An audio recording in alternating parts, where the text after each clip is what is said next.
여러분, 만약 제가 여러분께 3700년 전 이집트에서 날아온 산업재해 보고서가 있다고 말씀드리면 믿으시겠습니까?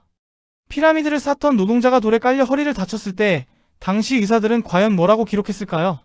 신이 노하셨다며 기도만 했을까요? 아니면 현대의학처럼 정밀하게 뼈의 구조를 분석했을까요? 오늘 우리는 함께 인류 역사가 꽁꽁 숨겨왔던 비밀 하나를 파헤치려 합니다.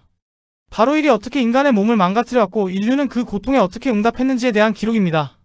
인류 최초의 신경외과 기록인 에드윈 스미스 파피루스부터 검투사들의 피냄새 진동하는 대기실에서 의술을 펼쳤던 갈렌의 이야기까지 지금 바로 시작합니다. 자, 여기는 기원전 1700년경의 이집트입니다. 우리는 여기서 인류 역사상 가장 경이로운 문서 중 하나인 에드윈 스미스 파피루스를 만납니다. 이 문서는 단순히 주술을 적어놓은 종이가 아닙니다. 놀랍게도 48가지의 외상 케이스가 아주 냉철하고 과학적으로 기록되어 있죠. 특히 주목할 점은 이 기록들이 피라미드 건설 당시 형성된 노동자 마을의 부상자들을 치료하며 쌓인 데이터라는 것입니다. 거대한 석재를 옮기다 떨어뜨려 발생한 골절, 높은 곳에서 추락해 생긴 척추 손상. 이것은 신화의 시대에 쓰인 실전 산재 처리 매뉴얼이었습니다.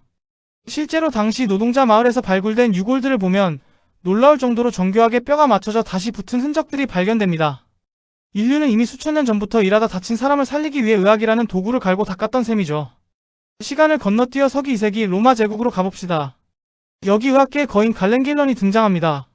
그는 마르쿠스 아우렐리우스 황제의 주치의이기도 했지만 그전에는 아주 특별한 환자들을 돌봤습니다. 바로 목숨을 걸고 싸우는 검투사들이었죠. 갈렌은 검투사들의 찢긴 상처와 부러진 뼈를 치료하며 인체 내부 구조를 깊이 이해하게 됩니다. 하지만 갈렌의 진정한 위대함은 경기장 밖에서도 빛났습니다. 그는 직접 구리 광산을 방문했습니다. 그리고 그곳에서 산성 안개에서도 미스트에 노출되어 숨을 헐떡이는 노동자들을 관찰했죠. 일하는 환경이 사람을 병들게 한다는 사실을 직시한 겁니다. 하지만 이런 선구적인 시각에도 불구하고 고대 사회에는 노동자의 건강을 가로막는 거대한 장벽이 있었습니다. 바로 편견이라는 장벽이었죠. 당시 가장 위험한 산업이었던 광산 노동은 전적으로 노예와 범죄자들의 몫이었습니다.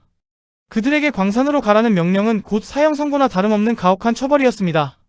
심지어 위대한 철학자 소크라테스조차 육체노동을 멸시했습니다. 그는 육체노동이 신체를 망가뜨릴 뿐만 아니라 영혼까지 타락시킨다고 믿었죠. 그리스의 일부 도시에서는 시민이 수공업에 종사하는 것을 법으로 금지하기까지 했습니다. 일이 곧 사회적 낙인이었던 시대, 노동자의 건강이 보호받지 못한 것은 어쩌면 당연한 결과였을지도 모릅니다. 더욱 충격적인 사실은 의학의 아버지 히포크라테스조차 일반 노동자의 작업 환경에는 거의 무관심했다는 점입니다. 그는 공기와 물, 토양이 건강에 미치는 영향은 강조했지만 정작 매일 먼지를 마시며 일하는 노동자들의 삶은 들여다보지 않았습니다. 왜 그랬을까요? 당시 의사들은 오직 자신과 동등한 지위를 가진 시민들만을 치료 대상으로 여겼기 때문입니다.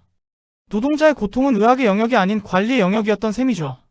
에드윈 스미스 파피루스에서 갈렌까지 우리는 고대 세계가 노동자의 부상을 치료할 기술은 가졌지만 그들을 온전한 인간으로 대우할 사회적 시선은 부족했다는 것을 알 수 있습니다.